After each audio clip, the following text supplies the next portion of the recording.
오늘 작품은 조금은 색다른 재미의 소설 한 편입니다. 만약에 우렁총각 또는 우렁색시가 있다면 어떨까요? 내 삶이 조금 더 나아질까요? 어떤 분은 재밌는 상상도 하실 것 같은데요. 송경화 작가의 단편소설 나의 우렁총각 이야기라는 작품입니다. 제목에서부터 재미있을 것 같은 느낌이 솔솔 풍겨나오지 않나요? 저는 이 작품을 흥미진진하게 재밌게 읽었었거든요. 여러분들도 그러실 것 같습니다. 그럼 이제 작품 읽기를 시작하겠습니다. 끝까지 함께 해주세요.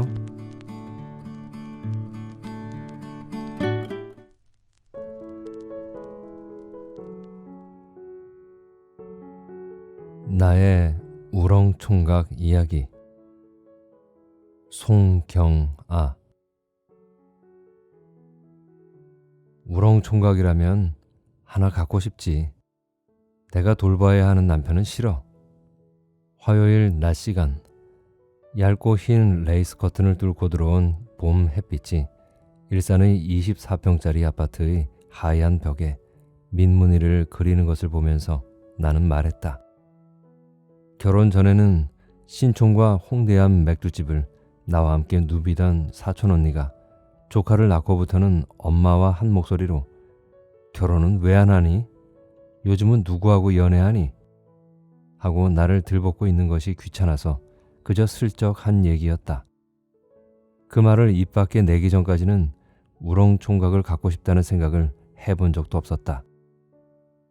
각이 있는 곳마다 온통 볼성사납게 스펀지를 붙여놓은 소파와 오디오와 비디오, TV 근처를 아장아장 걸어다니며 온갖 장난감을 집어던지는 아이 뒤를 쫓아 쩔쩔매다가 사촌 언니는 그 말을 듣더니 반색을 했다. 그래? 말을 하지 그랬어? 난 네가 남자 생각이 전혀 없는 줄 알았다. 그럴 리가 있겠어. 그냥 결혼하기 싫은 것뿐이야. 결혼도 네가 생각하는 것만큼 나쁘지는 않아. 사촌 언니가 다시 키가 무릎까지도 오지 않는 아이들을 쫓아가며 말했다. 나는 어깨를 으쓱했다. 지영이 언니하고는 원래 또래 친척 중에 제일 친했고 게다가 같은 학교 같은 과를 선택해 대학 생활도 함께한 사이였다. 3년 전만 해도 홍대 앞 클럽과 신촌의 맥주집을 함께 들락거렸고 여름에는 바닷가, 겨울에는 스키장을 수많은 친구들과 함께 누비던 언니가 결혼 후 일산 한 구석에 틀어박혀서 어쩌다 볼 때마다 말머리마다 우리 재식씨가 하는 것을 보면서 어떻게 결혼이 그리 나쁘지 않다고 생각하겠는가. 그리고 1년 반쯤 전 아이가 나오고 어찌어찌 복직을 못하고 집안에 들어앉은 후부터 언니의 입에는 재식씨 대신 우린 민성이가 붙어버렸다. 한 번은 엄마한테 지영이 언니가 결혼을 하고 나더니 IQ가 반으로 줄어버린 것 같아 하고 불평한 적도 있었다. 그때 돌아온 엄마의 대답이 걸작이었다. 넌 네가 지금 굉장히 똑똑한 것 같지? 이 헛똑똑아. 나중에 늦게 결혼해서 애 낳아 힘들어 낑낑거리는 건 네 쪽일 거다. 아이 다 키우고 나면 그 IQ가 이자쳐서 생활의 지혜로 돌아오니까 지영이 바보 되는 거 걱정 말고 너 결혼할 걱정이나 해. 나는 도대체 엄마를 이해할 수가 없었다. 10몇 년 동안 감쪽같이 다른 여자와 함께 살고 애까지 두고도 모자라 나중에는 당당히 이혼을 요구하고 나선 아버지 덕분에 엄마의 결혼 생활이 파경을 맞은 지도 오래되었다. 이혼까지 갈지는 모르겠지만 6년 전 결혼한 오빠도 새 언니와 사이가 썩 좋지는 않은 듯했다. 그래서 오빠네가 한 달에 한두 번 왔다 간 후마다 엄마는 쓸쓸한 얼굴을 하고 내가 늙음하게 손자 떠맡아야 하는 일이 생기는 거 아닌지 모르겠다는 말을 한 번씩 흘리곤 했다.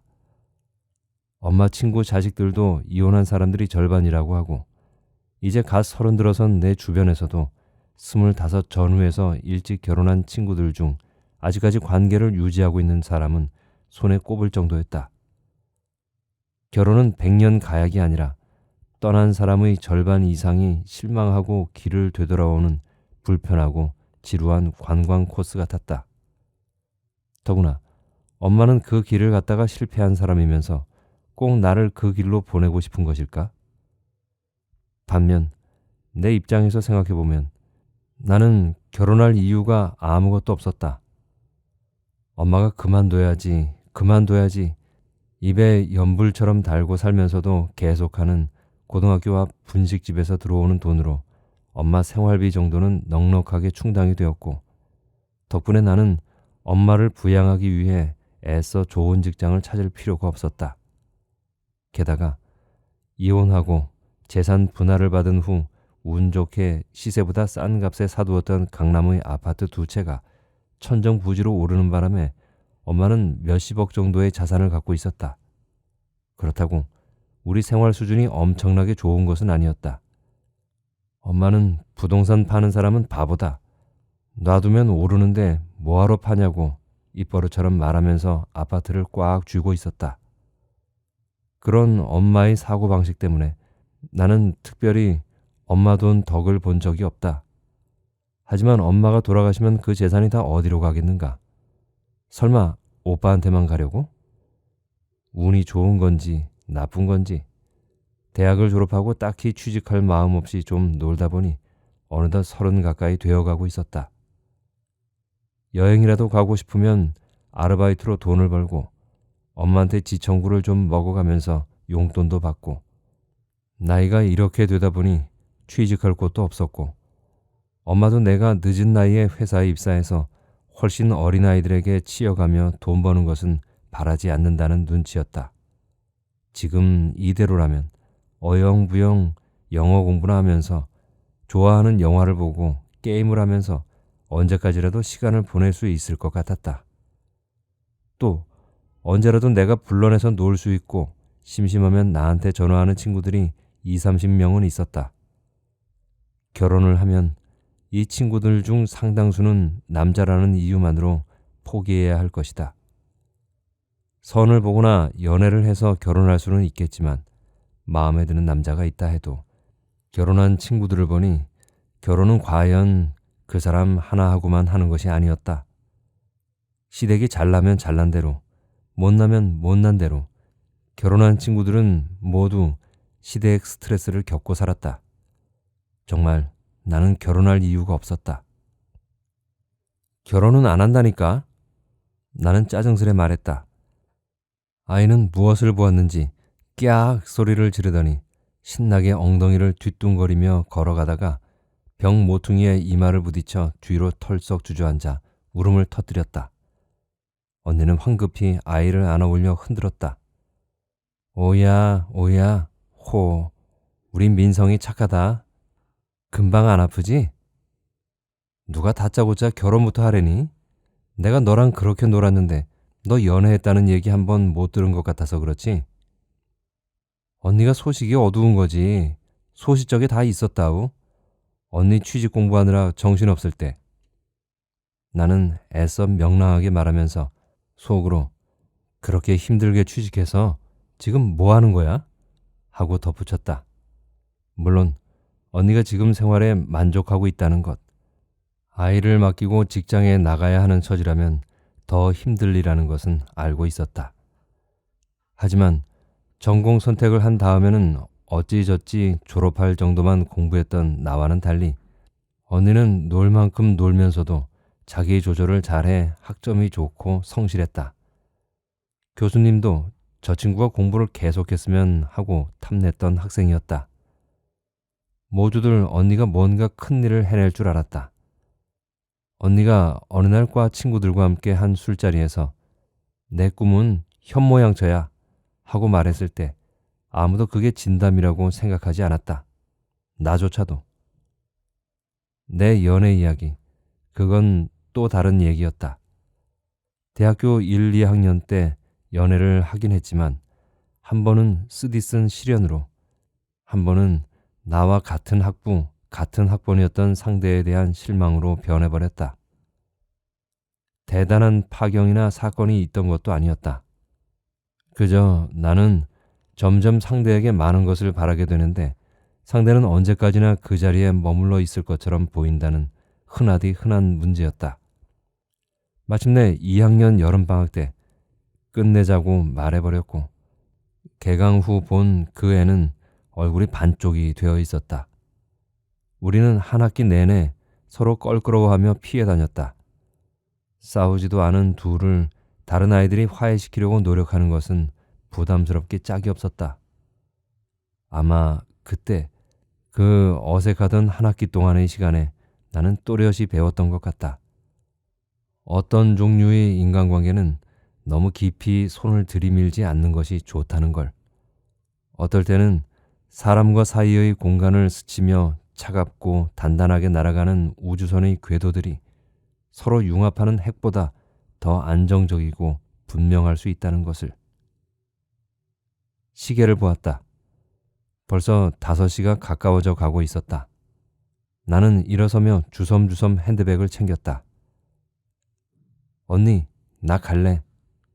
아니, 밥 먹고 가지 않고? 아니야, 지금 가면 우리 집 저녁 시간 딱 맞아. 하긴 처녀들은 애랑 같이 밥 먹으면 정신없어서 힘들지? 언니가 웃으며 말했다. 맞는 말이었다. 바닥에 어질러진 장난감 사이에서 애가 흘린 음식을 주워 먹으며 애한테 한술만 더 먹으라고 애걸하는 언니를 보면서 밥이 어찌 목구멍으로 넘어가겠는가. 멋진, 아니면 한때 멋졌던 여자들이 생활의 폐잔병이 되어 구질구질한 일상을 영위하는 것을 보면 고통스러웠다. 될 수 있으면 생활 근처를 애둘러서 깔끔한 방관자로 살고 싶었다.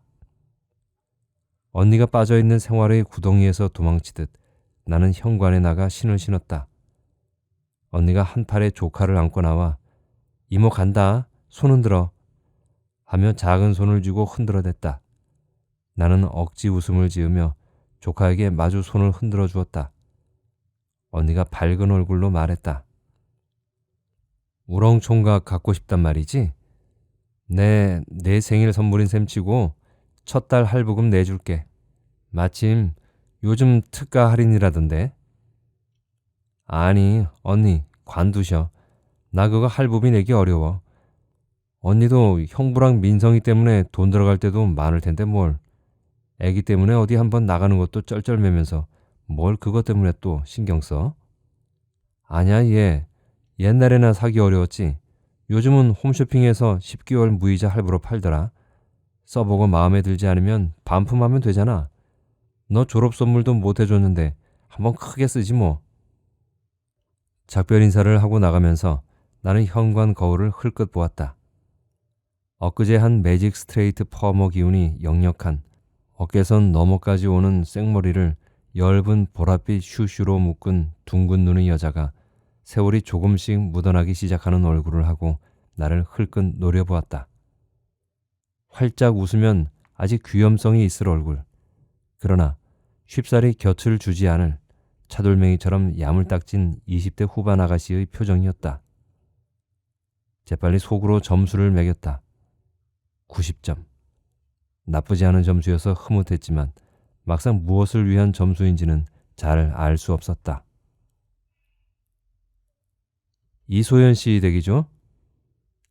한 일주일 지나 언니 말을 잊고 있을 때쯤 택배가 왔다. 택배 회사 아저씨가 싣고 온 것은 내 허리까지 오는 커다란 유리 수조였다. 안에는 흔히 관상어를 기를 때 까는 모래가 깔려 있었고 물풀 몇 개, 그리고 주먹만한 커다란 우렁이 한 마리가 들어있었다. 아저씨는 그 수조를 내 방으로 옮겨준 후 사무적인 태도로 영수증에 서명을 받고 돌아갔다. 수조에는 사용 설명서가 달려 있었다. 제품 사양과 원리 부분은 대충 건너뛰고 사용 방법과 주의점 쪽을 보았다. 햇빛이 비치는 데 두고 3일에 한 번 정도 물이 줄어든 만큼 생수를 부어준다. 물에서 냄새가 나기 시작하면 물을 갈아주는데 이때 갈아주는 물은 2, 3일 햇볕에 두어 소독약 기운을 가신 물이어야 한다. 만약 물풀이나 녹색말이 자라지 않을 경우 3일에 한 번 정도 배춧잎이나 시금치를 넣어주면 된다. 하지만 우렁이가 사람이 되면 보통 자기 수조는 자기가 돌보므로 먹이가 떨어지지만 않게 신경 써주면 된다고 했다. 관상어 키우는 것보다 훨씬 간편해서 마음에 들었다. 주의사항도 간단한 편이었다. 우렁이가 사람이 되어 있을 때 모습을 보이지 마십시오. 우렁이는 예민한 동물이라서 예기치 못한 부작용이 생길 수 있습니다. 우렁이에게 모습을 보였을 때 생기는 부작용은 본사에서 책임지지 않습니다. 우렁이는 주인이 나가고 30분 후부터 사람이 되어 활동한다. 나가기 전에 돌아오는 시간을 이야기해 놓으면 역시 그 30분 전쯤 다시 우렁이가 되어 수조로 들어간다. 어려울 것은 없었다. 주의사항을 지키는 것보다 엄마를 설득시키는 것이 더 어려웠다. 엄마는 우렁 총각을 선물로 받았다는 이야기를 듣자 말 그대로 그 자리에서 펄쩍 뛰었다. 나무새스럽게 그게 무슨 짓이야? 남자가 필요하면 차라리 결혼을 해라. 결혼을. 이건 동거하는 거나 마찬가지 아니야? 너 그러다가 혼사길 막혀. 지영이는 도대체 무슨 생각으로 그런 선물을 했다니? 당장 돌려줘. 아니라니까, 엄마. 엄마가 나 없을 때 내 방문이나 열어보지 않으면 돼. 나랑 있을 때는 그냥 좀 큰 우렁이야. 자, 봐. 가정부 하나 뒀다고 생각하면 된다고. 동거는 무슨 동거야? 그냥 우렁인데. 나는 징그럽다고 손사래를 치는 엄마를 끌어 수조 앞까지 데려왔다.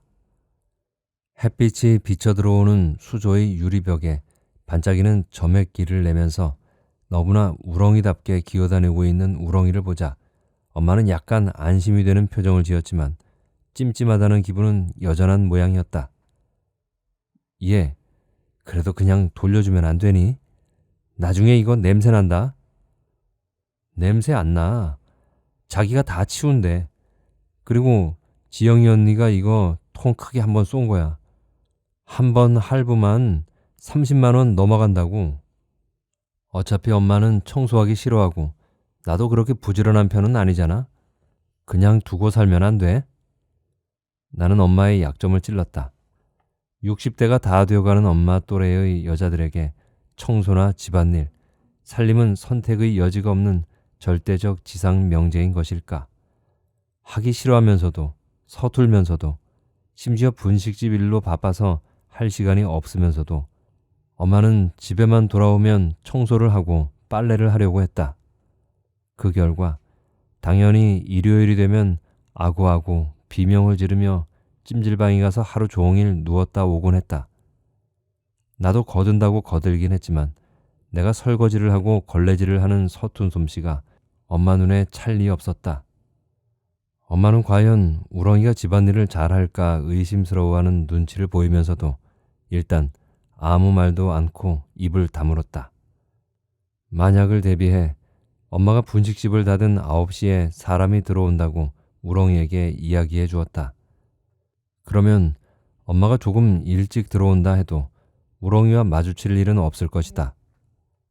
나는 외삼촌이 하시는 카페 아르바이트를 하기에 엄마보다 늦게 들어온다. 우렁 총각은 과연 놀라웠다. 일주일이 지나자 집안이 머리카락이나 먼지 하나 없이 반들반들해졌다. 재활용 쓰레기도 종이, 병, 캔 등으로 나뉘어 차곡차곡 묶였고 냉장고에는 우렁 총각이 만들어두는 밑반찬이 가득했다. 우렁이가 무슨 반찬을 만들 수 있을까 궁금해서 이것저것 재료를 사놓은 엄마 덕분이었다. 우렁 총각이 만든 음식은 맵거나 짜지 않고 깔끔하고 정갈했다. 가끔 몇 시에 일어난다고 말해두면 아침을 차려놓고 사라지는 적도 있었는데 어떻게 하는지 부엌에서 달그락거리는 소리도 내지 않고 국을 끓여 우리는 귀찮아서 잘 쓰지 않는 장식장 속의 고급 그릇들을 꺼내 맛깔스럽게 담아놓고 도로 수조로 돌아와 우렁이 모습을 한 채 기어다니고 있었다. 개수대에 설거지거리를 담아놓고 나갔다 오면 식기 건조대에 말끔히 정돈되어 차곡차곡 쌓여있고 빨래는 빨래통에 쌓일 틈이 없이 베란다 건조대에서 햇빛에 반짝거리며 펄럭였다. 흰 빨래는 모두 한 번씩 삶는 것인지 얼룩 하나 없어 눈이 부실 지경이었다. 이때쯤 되어 나는 지영이 언니에게 감사 전화를 했다. 언니, 너무 고마워. 역시 나한테 필요한 건 결혼할 남자가 아니라 우렁총각이었나 봐. 앞으로 나갈 할부금이 하나도 안 아깝겠어. 얘 없을 때 내가 어떻게 살았는지 기억이 안 나. 언니의 흐뭇한 미소가 수화기 저편에서 전해지는 것 같았다. 하지만 곧 이어 자기 아닌 다른 데 신경 쓴다고 조카가 언니를 잡아당기며 치받는 소리, 언니의 비명 소리가 연이어 났다.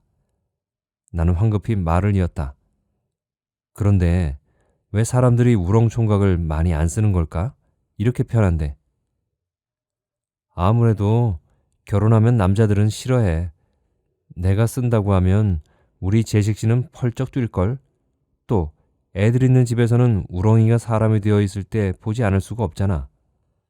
애들은 아무 때나 뛰어들어오니까. 아야야, 그만해, 광민성. 엄마 아파. 엄마 아파. 그만해. 조카가 머리카락을 잡아당긴 모양이었다. 나는 몸을 부르르 떨며 작별 인사를 하려고 했다. 하지만 언니가 나를 붙잡았다. 얘기 좀 더 하자.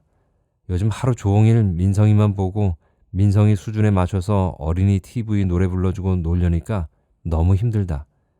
가끔 놀러 오고 그래. 아니, 왜 형부는 어쩌고? 회사 일이 점점 바빠지나 봐. 말로만 주 5일째지 맨날 회식이다 야근이다 해서 들어오면 쓰러져 자기 바빠. 요즘 같은 불경기에 남들 하는 만큼 안 할 수도 없는 노릇이고. 애가 아빠 얼굴 볼 틈이 없어서 속상해 죽겠어. 하여간 우렁총각이 마음에 들었다니 다행이다 얘. 그러니까 말이야. 결혼한 사람들은 그렇다 치고 미혼 여자들은 왜 안 쓰는 거야? 가족이랑 같이 사는 애들은 아무래도 가족이랑 이웃 눈치 보이니까 못 쓰고 300만 원이 넘어가는 돈이니 학생들이 사기에는 비싸고 또 혼자 사는 대학생 집에는 불시에 친구들이 올 때가 많잖아. 이런저런 조건 다 따지면 의외로 가질 수 있는 사람들이 얼마 되지 않는 거지 뭐. 하긴. 아야야. 다시 언니의 비명이 울렸다. 나는 다시 한번 고맙다는 인사말을 하고 허겁지겁 전화를 끊었다. 아무리 생각해도 결혼과 아이보다는 지금 엄마와 우렁총각과 지내는 이 생활이 나았다. 결혼 생활의 애틋한 정이야 없을지 몰라도 그 애틋한 정이 돌아서면 남남보다 못한 원수가 되어버리는 꼴을 한두 번 보았던가? 파국은 예상보다 빨리 왔다. 석 달쯤 지나 봄의 유순한 햇살이 여름의 따가운 빛화살로 변해갈 즈음이었다. 나의 일과는 여전히 비슷했다. 아침 9시에는 영어 학원에 갔다가 12시부터 밤 10시까지는 카페 아르바이트를 한다. 어렸을 때부터 나를 귀여워한 외삼촌은 내 아르바이트비로 한 달에 100만 원씩 주셨다. 일주일에 한 번, 일이 제일 적은 화요일 날 쉬는 것을 생각하면 일반 시급 3,500원을 웃도는 액수였다. 아르바이트라지만 외삼촌은 내가 이 일을 계속하면 엄마에게 돈을 받고 나한테 카페를 물려줄까 생각하는 모양이었다. 집에 들어와 씻고 메일이나 간단히 체크하고 누우면 12시. 친구들 중에는 그런 생활은 대학 졸업자로 할 짓이 아니라고 생각하는 사람도 있었지만 나는 개의치 않았다. 회사에 들어가서 언제 잘릴까 벌벌 떨며 경무에 시달리다가 때가 되면 결혼해서 생활에 치이는 것은 뭐 할 짓인가? 목요일은 비교적 손님이 없는 편이라서 안주와 칵테일 만드는 법 배우기에 좋다. 그날도 외삼촌에게 안주 만드는 법을 배우고 있던 참이었다. 조리가 별달리 필요 없는 간단한 안주 중심으로 운영하는 호프와 카페들이 많지만 당신이 미식가인 외삼촌은 가끔 다른 곳의 메뉴를 응용하여 새로운 메뉴를 개발해내시곤 했다. 우리 카페가 손님들에게 인기 있는 이유 중 하나였다. 그날은 외삼촌과 함께 찹스테이크를 만들어 점심을 먹었다. 밥과 함께 먹기엔 약간 느끼했지만 술안주로는 아주 맛있을 것 같았다. 밥을 먹고 설거지를 하고 있는데 핸드폰이 울렸다. 지영이 언니의 발신번호가 떴다. 나는 서둘러 손에 물기를 대충 닦고 전화를 받았다. 소연아, 바쁘니? 아, 지금 카페에 있어. 하지만 아직 낮이니까. 언니, 왜 그래? 전화기 뒤쪽에서 누르지 못한 격한 눈물이 터져나왔다. 곽재식, 그 자식이 날 감쪽같이 속였어. 알고 보니. 알았어, 언니. 잠깐만 진정하고 얘기해. 잠깐만.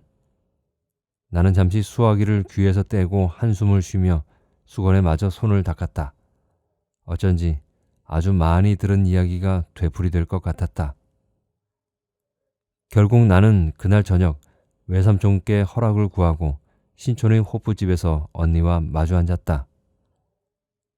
조카를 임신하고부터 지금까지 입에 술 한 방울 되지 않던 언니였는데 그날은 자리에 앉자마자 500cc 잔에 담긴 맥주를 물처럼 마구 들이켰다.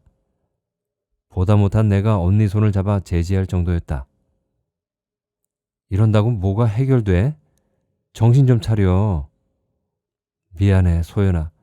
나 이러는 거 추하지? 하지만 어쩌면 사람이 그럴 수가 있니?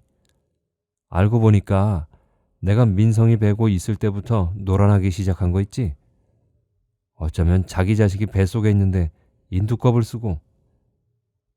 이미 꼬부라지기 시작한 혀에서 나오는 익숙한 언어. 예전에는 엄마가 친구와 통화하면서 수화기에 대고 속삭이는 것을 들었던가? 결혼했다 이혼한 친구들 입에서도 몇 번씩 들었던 용서할 수 없는 치명적인 배신에 대한 끔찍한 저주들. 앞에 대상을 두지 못한 공허한 분노가 입에서 뿜어나오는 더운 알코올 기와 섞여 허공에 둥둥 떠다녔다. 언니는 맥주 반, 울음 반을 삼키면서 이혼할 거라고 몇 번씩 되풀이했다. 이혼하면 민성이는 어쩌고? 하는 물음에 언니는 취한 정신에도 입술을 꼭 깨물며 아무 말도 하지 않았다. 결국 그날은 나도 많이 취했다. 언니를 택시에 태운 것까지는 기억나는데 내가 어떻게 집에 들어왔는지 기억나지 않는다. 방에 들어가 옷을 벗어던지고 수조를 흘끔 보고 낄낄거리고 웃다가 대충 잠옷을 걸치고 냉장고에서 물을 한 잔 따라 마시고 잔 것은 어렴풋이 기억난다. 눈을 떴을 때는 한밤중이었다. 처음에는 머리가 쿵쿵 뛰고 몸이 힘들다는 느낌. 그 다음엔 타는 듯이 목이 마르다는 느낌이 들었다. 나는 비틀거리며 침대에서 일어나려 했다. 그때 마침 누군가 물을 건네주기에 생각할 겨를도 없이 꿀꺽꿀꺽 들이켰다. 시원한 꿀물이었다. 그리고 잠시 누웠다가 비척거리며 화장실에 가서 채 식지도 않은 꿀물과 김 빠지고 위산이 섞인 맥주, 안주 쪼가리들을 모두 토해냈다. 한참 헉헉거리며 개우고 나자 속은 좀 편해졌지만 여전히 머리가 아픈 데다 이번에는 몸이 휘졌다. 나는 그만 변기에 팔굽을 기댄 채 팔에 머리를 묶고 주저앉았다. 화장실 타일이 불쾌하고 차가운 느낌이 무릎을 타고 올라왔다가 졸음에 밀려 다시 물러났다.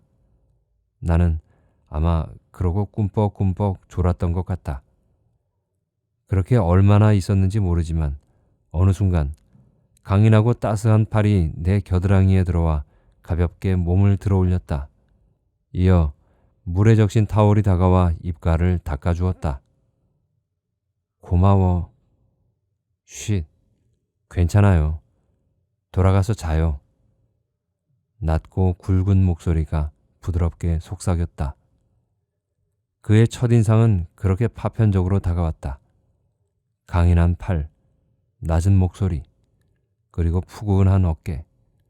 나는 그의 어깨에 기대어 비틀비틀 방으로 돌아왔고 눈이 풀린 채 그에게 빙긋 웃어 보이고 침대에 쓰러져 잠들었다. 다음날 아침 시계를 본 순간 깜짝 놀라 눈이 번쩍 떠졌다. 시계 바늘은 이미 10시를 넘어 11시에 가까워지고 있었다. 영어 학원은 이미 글렀고 빨리 준비하지 않으면 외삼촌한테도 야단 맞을 것이었다. 나는 몸을 벌떡 일으키다가 그만 소스라쳐 도로 이불을 둘러썼다. 방 한구석에 낯선 남자가 벌거벗은 채 쭈그리고 앉아 나를 또렷이 쳐다보고 있었다. 누구세요? 그러지 않으려고 했는데 목소리가 벌벌 떨려 나왔다. 이불 저편에서 슬픈 듯한 남자 목소리가 되돌아왔다. 역시 기억 못 하시는군요. 전 우렁인데요. 우렁이? 나는 이불을 조금 내리고 고개를 빼꼼 내밀었다. 남자는 여전히 벌거벗은 채 앉아 있었다. 나는 도로 이불을 둘러쓰고 소리를 빽 질렀다. 옷 좀 입어요. 그리고 왜 우렁이가 아닌 거야? 왜 우렁이로 안 변한 거야? 부스럭부스럭 뭔가를 꺼내 챙겨 입는 소리가 나면서 대답이 되돌아왔다. 이불을 살짝 내려보니 우렁이는 내 파자마를 어찌어찌 챙겨 입고 있었다.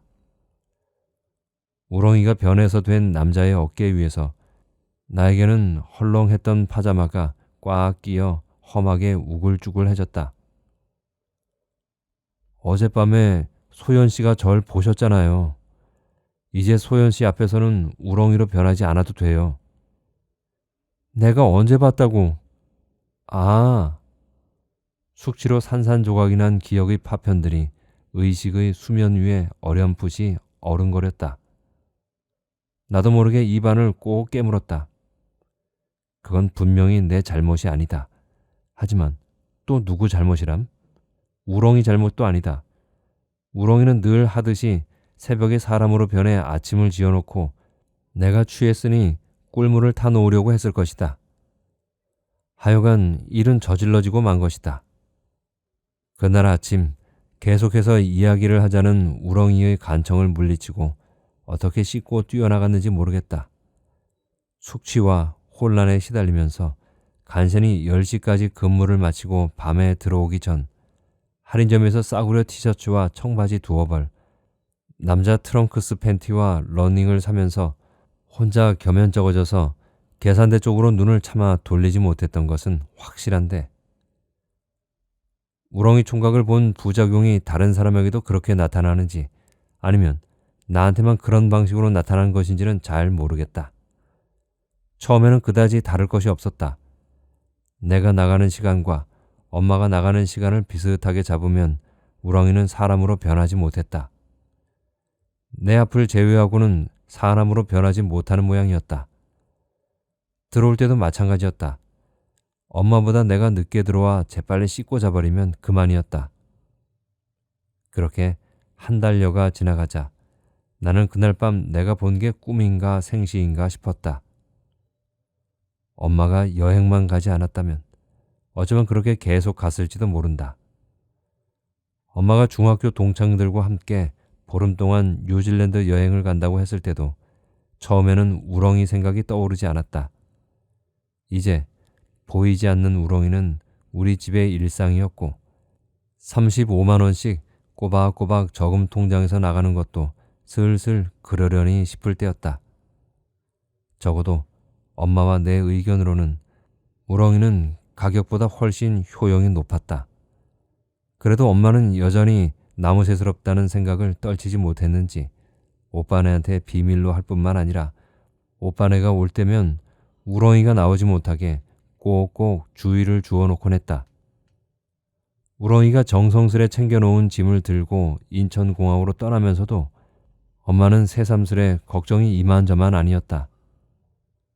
정말 괜찮을까? 너 무슨 일 있으면 외삼촌한테 얼른 전화해라. 아니면 보름 동안 너희 오빠 집에 가서 자든가. 아마 나도 조금쯤 걱정하고 있지 않았다면 그렇게까지 엄마한테 쏘아붙이지는 않았을 것이다. 엄마는 오빠네 사이 안 좋아서 맨날 걱정하면서 이참에 확실히 이혼시키고 싶수? 나더러 어떻게 거기서 보름 동안 낑겨 있으라고 그래? 엄마의 얼굴빛이 삽시간에 확 변했다. 먼 길 떠나는 사람에게 말을 너무 심하게 했다 싶어 나는 서둘러 덧붙였다. 걱정 말아요. 조금이라도 이상하면 여기저기 연락할게. 외삼촌네도 하고 지영이 언니네도 하고 오빠네도 하고. 엄마가 떠나고 난 후 나는 될 수 있으면 집에 있는 시간을 줄이려고 했다. 하지만 우렁이가 사람으로 나타나는 것을 막을 수는 없었다. 객관적으로 우렁이는 나쁜 남자가 아니었다. 얼굴은 잘생긴 편이고 키도 컸으며 무엇보다 우렁이 특유의 자상한 성격이 여전했다. 내가 집에 있는 시간이면 우렁이는 사람으로 변해 애절한 눈빛으로 나를 바라보았다. 낮에 책을 좀 들여다보고 있으면 커피와 과일이 담긴 쟁반을 들고 들어와 슬쩍 들이밀었다. 그러나 우렁이의 이런 배려가 나는 더 부담스러웠다. 우렁이가 일하는 모습이 전혀 보이지 않고 우렁이를 사람으로 느끼지 않던 예전으로 돌아가고 싶었다. 마침내 영어 학원에 갔다가 돌아온 어느 화요일, 우렁이가 과일 접시를 들고 방에 들어오자 화가 난 나는 버럭 쏘아붙였다. 도대체 뭘 바라는 거야? 자꾸 그렇게 굴면 남은 할부값만 달라고 하고 중고로 팔아버리겠어. 나한테 바라는 게 있으면 말을 해. 화가 치솟아 얼굴이 벌개진 나와는 반대로 우렁이는 기다렸다는 듯 담담하게 말했다. 결혼해 주세요. 뭐? 모든 우렁이들이 바라는 일이죠. 우렁각시는 총각과 우렁총각은 처녀와 결혼하는 것. 이거 봐. 난 처녀도 아니야. 연애할 때 그런 건 다 끝냈다고. 아마 그렇게 쉽게 사적인 비밀을 뱉을 수 있었던 것은 우렁이를 인간으로 보지 않기 때문이었을 것이다. 우렁이는 잠깐 얼굴이 붉어졌지만 여전히 차분하게 말했다. 상관없어요. 소연 씨는 결혼하지 않았고 절 봤잖아요. 모든 우렁이들은 자기를 처음 본 처녀 총각과 결혼하는 것이 꿈이거든요. 안 돼. 난 널 좋아하지 않아. 결혼할 수 없어. 냉랭하게 찬바람을 일으키며 이미 결정된 사항을 말하듯이 단호하게 여지를 주지 않고 말하기. 지금까지 모든 책임의 굴레를 잘 빠져나온 나였다. 이제 와서 우렁이 따위에게 포획될 수야 없지. 시댁도 없고 부담도 없지만 사회에서 아무런 지위도 가질 수 없는 우렁이. 그런 주제에 나에게 애정을 품었다는 이유만으로 나에게 새로운 관계의 부담을 지우려는 우렁이. 지금까지 나한테 손을 내밀었던 사람들에게 말했듯이 나는 잘라 말했다. 아직까지 나는 우렁이가 사람이 아니라고 생각하고 있었기 때문에 어떤 면에서는 더 쉬웠다. 그것 때문에 무엇이 바뀌리라고는 생각하지 않았다. 우렁이가 반항한다면 팔아버릴 터였다. 하지만 우렁이는 상처 입은 표정을 지었다. 그는 실제로 상처를 입었던 것이다. 결혼할 수 없다고요? 결혼 안 해. 너뿐만 아니라 누구하고도 결혼하지 않아. 결혼 같은 책임은 지지 않아. 나는 우렁이를 똑바로 바라보며 말했다. 간절하게 내 얼굴을 바라보던 우렁이의 눈빛에 서서히 그늘이 드리우기 시작하더니 반짝이던 시선이 푹 꺾여들었다. 우렁이는 가슴에 무엇인가 맞은 듯이 온몸을 움찔거리며 경련했다. 나는 깜짝 놀라 자기도 모르게 의자에서 일어섰다. 처음에는 건장하던 어깨가 다시 어깨뿐이 아니라 온몸이 무너져 내렸다. 이마트에서 산 싸구려 티셔츠와 청바지의 형태가 무너지고 다시 트렁크스와 러닝셔츠의 모양이 무너져 내리며 우렁이는 조금씩 줄어들었다. 다치기 쉬운 연체동물의 속살에서 묻어난 점액질이 옷 위에 가느다랗고 반짝이는 실빛을 남겼다. 나는 잠시 멍하니 있다가 옷이 무너져 내린 곳으로 다가갔다. 옷 속에서 주먹만한 무엇인가가 꿈틀꿈틀거렸다. 나는 옷을 들치고 우렁이를 들어 조심조심 수조에 집어넣었다. 우렁이는 반투명한 황갈색 껍질 속에 온몸을 집어넣은 채 물속에 들어가자마자 내 손에서 조금이라도 멀리 떨어지고 싶다는 듯이 꿈틀거려 도망갔다. 수조 바닥에 닿자 슬쩍 고개를 돌린 우렁이의 눈이 원망으로 반짝이는 것도 같았다. 그 다음부터 내가 보일 때건 보이지 않을 때건 우렁이는 다시 사람으로 나타나지 않았다. 우렁이는 배반당한 사랑을 태만한 동거로 되갚아주기라도 하겠다는 듯 그저 우렁이로 꾸물거리며 수조 속을 기어다닐 뿐이었다. 아무것도 먹지 않는지 수조 속에는 서서히 녹색말이 자라나기 시작했다. 점점 지저분해지는 집안은 오히려 별것 아니었다. 나는 아무 일도 없는 것처럼 굴려고 했지만 수조 속에서 원망스레 나를 바라보는 우렁이의 눈길을 무시하기란 쉬운 일이 아니었다. 견디다 못한 나는 엄마가 돌아오기 사흘 전 나머지 할부값만 받기로 하고 인터넷 옥션에 올려 우렁이를 팔아버렸다. 우렁이의 새 주인은 나보다 3살 어린 회사원 아가씨였다. 그 후 그 아가씨한테서 별 연락이나 불평이 없는 것을 보니 그 아가씨는 주의사항을 잘 지킨 모양이다. 아니면 우렁이와 결혼했든지. 엄마는 돌아와서 우렁이가 없는 것을 보고도 생각보다 놀라지 않았다. 잘했다. 쟤가 아무리 그래봤자 요물이지. 요물 덕을 오래 보면 사람이 뭐가 되겠니? 가을이 깊어갈 즈음의 어느 화요일 저녁, 지영이 언니와 나는 다시 신촌의 호프집에 마주 앉아 있었다. 지영이 언니가 마침내 이혼에 합의했다는 소식을 축하하기 위한 것이었다. 형부, 아니 전 사촌 형부는 이혼에 합의하기 전까지 뻔뻔함과 비굴함 사이를 오가며 꽤나 애를 먹인 모양이었다. 하지만 그런 태도는 이혼하겠다는 지영이 언니의 결심을 점점 굳힐 뿐이었다. 이제 지영이 언니는 전 형부에 대해 아무런 미련이 없었다. 일단 이혼이 확정되자 형부는 아이의 양육권을 깨끗이 포기했고 언니는 당분간 친정집에 들어가 민성이를 키우면서 대학원에 진학할 수 있는 방도를 알아본다고 했다. 남들 눈에는 어떻게 보일지 모르지만 내가 보기에는 이것도 일종의 해피엔딩이었다.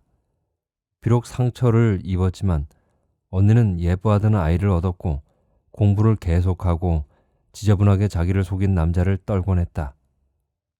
세상에는 똑같은 상처에도 그러지 못할 사람이 훨씬 더 많다. 오늘은 이모가 민성이를 돌봐주신다고 했단다. 우리는 가뿐하게 맥주잔을 들어올렸다. 축하해요, 언니. 축하받을 일인지는 잘 모르겠지만 질질 끌던 일이 끝났으니까. 하지만 언니의 얼굴은 이전보다 훨씬 밝았다. 맥주잔이 두어 잔 빈 후 내가 짓궂게 물었다. 그래, 언니는 아직도 나한테 결혼하라고 그럴 거야? 맥주 2잔에 얼굴이 발그레해진 언니가 웃었다. 꼭 관계를 맺는 형식이 결혼일 필요는 없을지도 모르지. 하지만 난 웬만하면 내가 결혼했으면 좋겠다. 언니도 참 속 좋수. 그렇게 속고 대고도 남더러 결혼하라는 소리가 나오네. 그러는 너도 전하고는 태도가 달라진 것 같다. 누가 결혼 소리만 해도 펄쩍 뛰더니 내 입으로 그런 걸 물어보는 게 뭔가 심경의 변화라도 있었던 거야? 절반은 맥주 기운을 빌어 나머지 절반은 지난 시간을 빌어 입에서 말이 술술 나왔다. 아직 결혼은 아니야.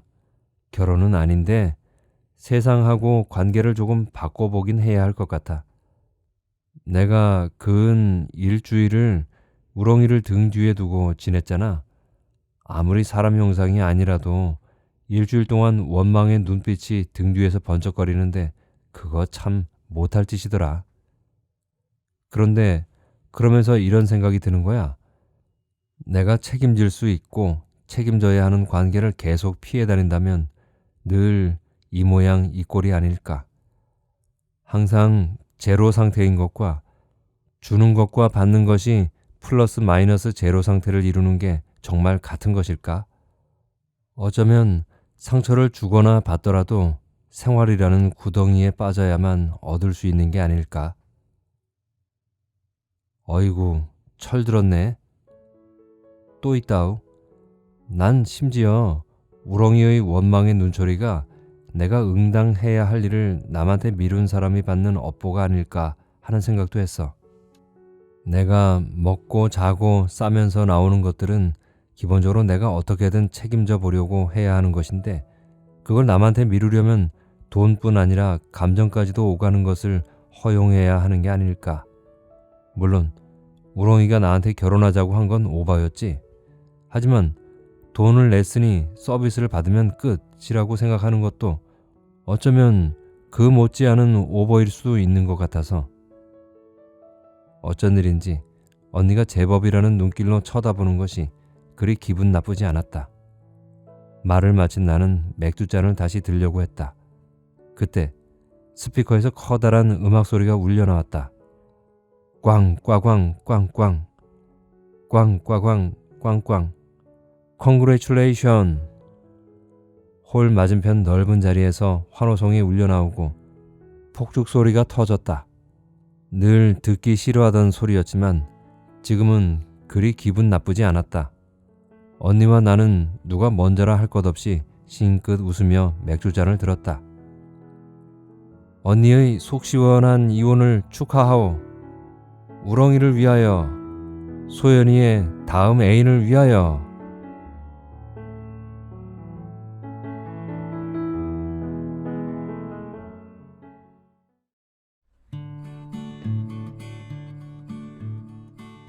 재밌게 들으셨나요?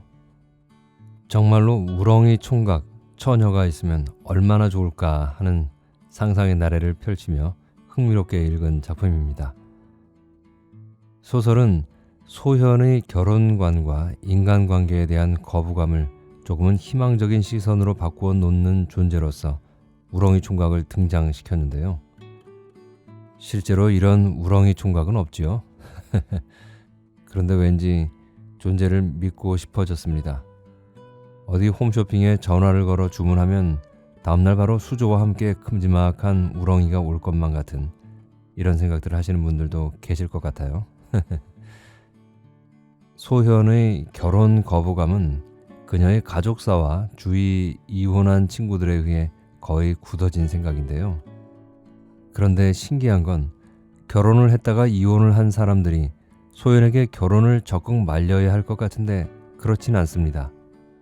심지어는 소설 마지막에서 방금 이혼을 결정한 사촌언니 지영의 입에서도 네가 결혼을 했으면 좋겠다는 말이 나옵니다.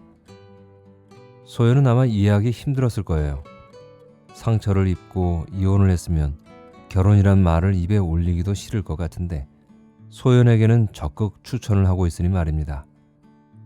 그냥 인생을 사는 데 있어서 남들 하는 경험을 한 번쯤 다 해보라는 그런 일반론적인 이야기였을까요? 아니면 결혼을 하면 뭔가 특별한 것이 인생에 추가가 되기 때문일까요? 이유가 무엇일까요?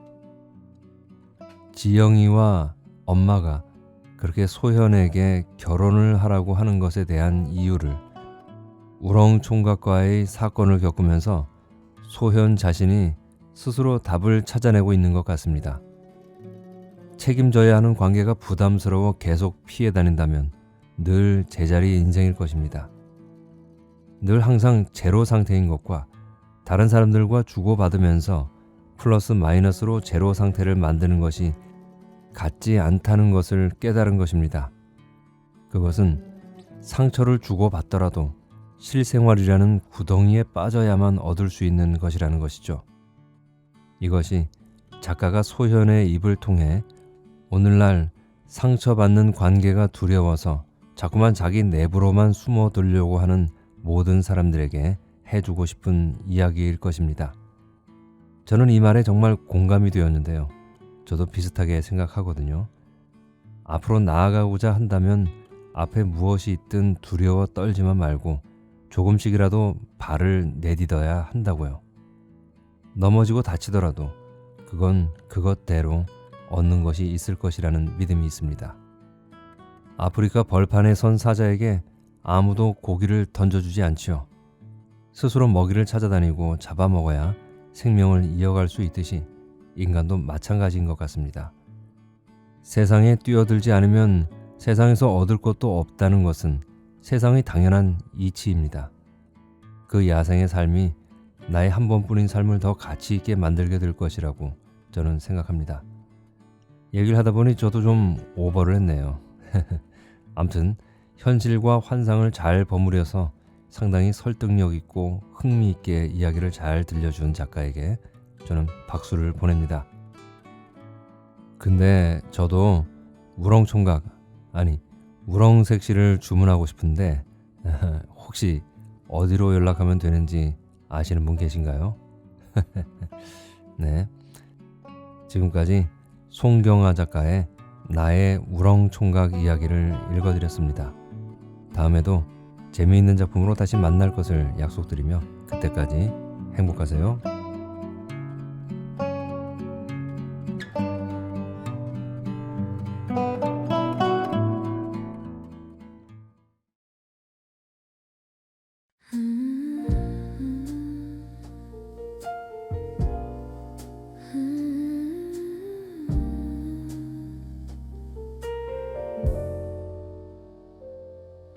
The piano plays so softly and the evening settles in since you left that night. I don't know how to get through. Nothing feels the same anymore.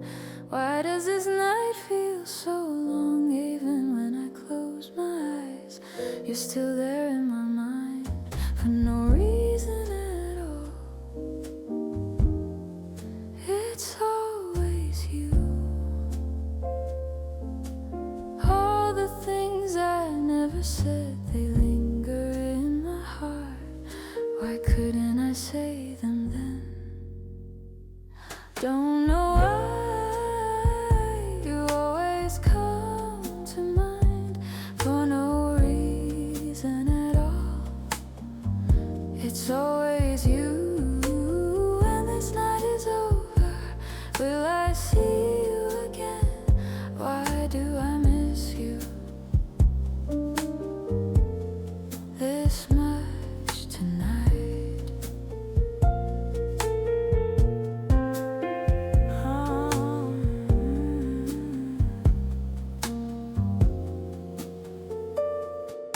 The cold wind blows through the night, but only warm memories stay.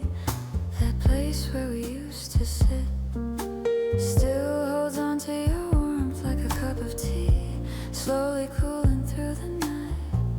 The sound of your voice still lingers in my ears. All the things I never said, they linger in my heart.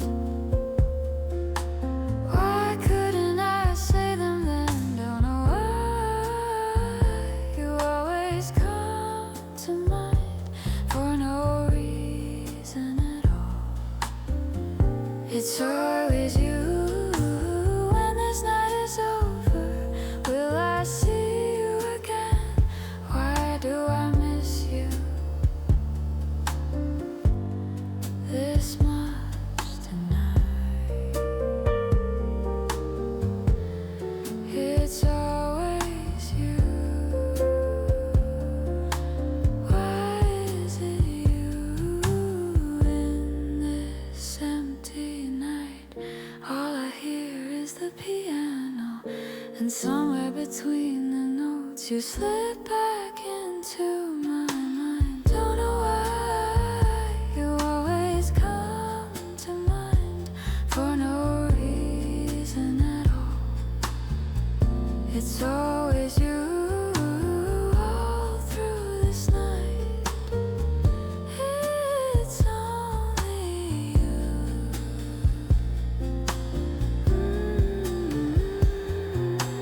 When this night is over, will I see you again? Why do I miss you this much?